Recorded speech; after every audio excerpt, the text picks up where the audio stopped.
From leaving Cleveland Cavaliers for Miami Heat to taking his frustrations out on a whiteboard, here are LeBron James's worst moments in his career.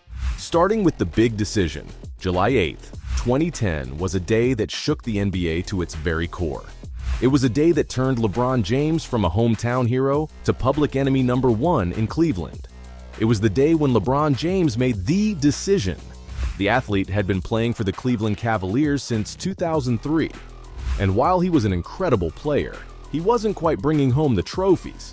Cleveland had made it to the NBA Finals in 2007, but they lost to the San Antonio Spurs in a pretty lopsided series. After that, LeBron caught a bit of heat from the fans for not being the leader or the champion they wanted him to be. Fast forward to 2010, and LeBron's contract with the Cavaliers was up. And even though he could have just continued on with them, James had something else in mind. The Miami Heat had been clearing space under their salary cap, and they had their sights set on signing not one, not two, but three superstars. Dwayne Wade was already in Miami, and they managed to snag Chris Bosh in a sign-and-trade with the Toronto Raptors. But they needed one more superstar to complete the Big Three and make a run at a championship. Enter LeBron James and the decision. LeBron announced on live television that he was taking his talents to South Beach and joining the Miami Heat. Cleveland fans were not happy. They felt betrayed, and they made their feelings known in no uncertain terms. LeBron became the most hated athlete in Cleveland and across the country. But then, in a surprising turn of events, LeBron returned to Cleveland in 2014 and led the Cavaliers to a championship in 2016. All was forgiven, and LeBron was once again a hero in Cleveland. But even heroes can be sore losers.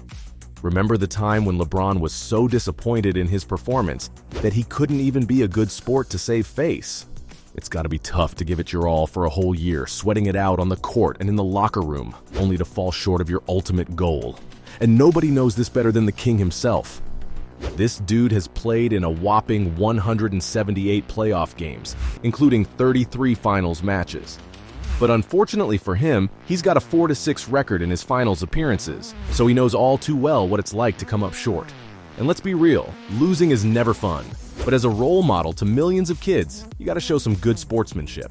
Unfortunately, in the 2009 Eastern Conference Finals, after the Cavs lost to the Orlando Magic in Game 6, LeBron's sore loser attitude was on full display, and let's just say that the fans were not impressed. While his teammates congratulated and shook hands with the winning team, LeBron quickly ran out of the basketball court without even batting an eye. Now, I get it. Emotions can run high in the heat of the moment, and being under constant scrutiny as a professional athlete can't be easy. But still, a little bit of class goes a long way, and instead of apologizing and admitting he was wrong, he doubled down and made it worse. LeBron claimed that he was just too much of a competitor to congratulate someone who just beat him up. What? Did he think the other teams he beat weren't competing or something? Just when it seemed like things couldn't possibly get any worse, he also refused to talk to any of the reporters. But I guess maybe that might have been for the best, because he can be pretty rude at press conferences. Well, here we go again with LeBron James and his less than ideal sportsmanship. It seems that when the king is on top of his game and winning, he's as pleasant as a summer breeze. But the moment things don't go his way, he transforms into the Grinch and wants nothing to do with anyone. After a big loss against the Boston Celtics, a journalist tried to ask Wade a question, but James was having none of it.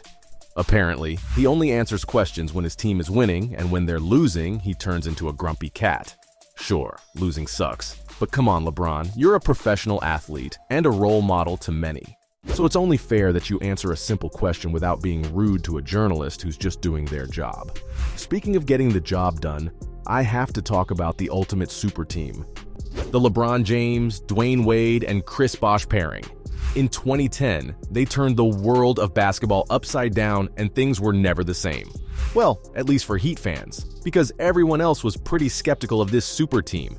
And can you blame them? The welcome party for these guys was so over the top, it made the Oscars look like a casual backyard barbecue. But LeBron didn't care. He was confident in his new squad and made some bold statements, like how they were going to win not 1, not 2, not 3, not 4, not 5, not 6, not 7, but 8 championships. And to be fair, they did win 2 in a row.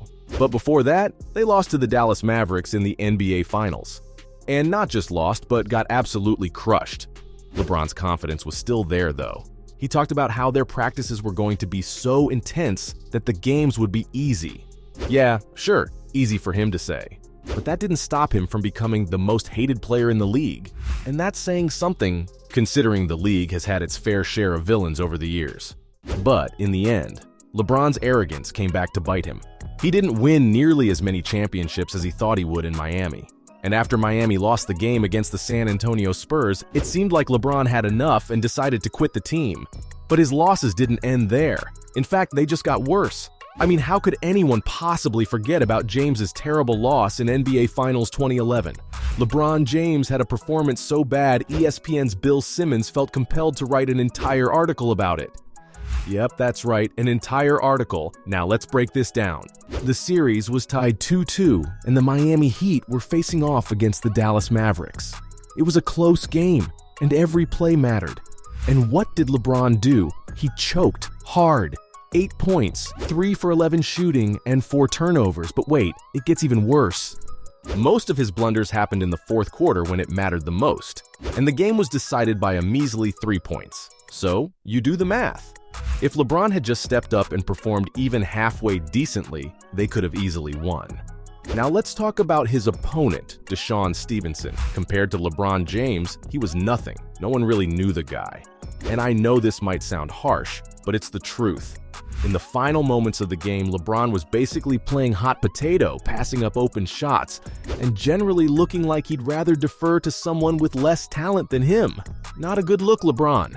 Why would he just put the whole game at risk like that? And let's not forget the context of the game. The Heat had been leading most of the time. Dirk Nowitzki was sick and almost didn't play, and Dallas basically had one guy defending the rim. So all LeBron had to do was demand the ball, drive to the basket, and do his thing. But nope, he just couldn't pull it off. Although he could be a whiteboard's worst enemy, the 2018 NBA Finals were a roller coaster of emotion for Cleveland Cavaliers fans. They had to deal with a heartbreaking loss in Game 1, and then watch their team get swept by the Golden State Warriors. Ouch, but wait, there's more. It turns out that LeBron played the final 3 games of the series with a serious bone contusion in his right hand. So how the heck did he get that? Well, apparently he punched a whiteboard after Game 1. Yep, that's right. LeBron let his frustration get the best of him and took it all out on an inanimate object. Now let's give credit where credit is due. LeBron had a monster Game 1, dropping 51 points, 8 assists, and 8 rebounds. Unfortunately, that wasn't enough to secure the win. The Cavs had a chance to steal it, but George Hill missed a crucial free throw and J.R. Smith had a brain fart dribbling out the clock in a tied game. To make things even worse, LeBron was clearly frustrated during the post-game press conference and walked out on the media. Seems like a common theme with him. But little did we know, his frustration went beyond just a walkout. He was dealing with a hand injury that would affect him for the rest of the series. Despite playing hurt, LeBron still put up some crazy numbers, averaging 28.3 points, 8.7 rebounds, and 10.7 assists over the final 3 games. But it wasn't enough to overcome the stacked Warriors team. So from smashing a whiteboard after losing a game to leaving the Cleveland Cavaliers for Miami Heat, these were LeBron James's worst moments in his career.